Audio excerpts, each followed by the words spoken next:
We've all heard the endless debates over so-called junk DNA.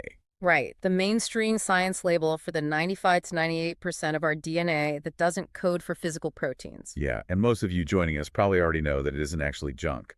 But the regenetics framework takes us a step further, right? It does. It re-envisions this vast non-coding space as potential DNA, or what geneticists call transposons, which are basically jumping DNA. Jumping DNA, I love that term. It's very accurate. And this leans heavily on the wave genetics research of a biophysicist named Peter Garyev. Wait, wave genetics, so we're moving out of standard chemistry here. Exactly. Garyev argues that this potential DNA is actually highly responsive to language, light, and sound, specifically a type of energy called torsion energy. Hold on, I understand chemical signaling, but how does a biological molecule, like a microscopic strand of nucleic acid, listen to language or sound? Well, it requires looking at the chromosome through the lens of biophysics. Guryev's team demonstrated that chromosomes function fundamentally as holographic biocomputers. Oh, wow.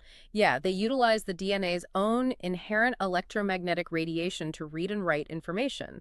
So its coiled, fractal structure makes it function exactly like an antenna. So it's an energetic interface. Yeah. The energy heating the antenna is converted directly into a biological instruction. Yes. What's fascinating here is how this shifts our understanding from biology being a fixed physical structure to a programmable linguistic blueprint. To put that in tech terms for you listening, it's like owning a top-of-the-line smartphone. We always assume that the 2% of coding DNA was the entire phone. Like it's just a calculator app.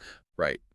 But that 98% non-coding DNA is actually the Wi-Fi receiver, the Bluetooth array, and the entire app store. Exactly. It has massive potential. But it's just sitting there in airplane mode, waiting for a specific signal to initiate the download. That is a perfect way to describe it. The hardware is fully intact.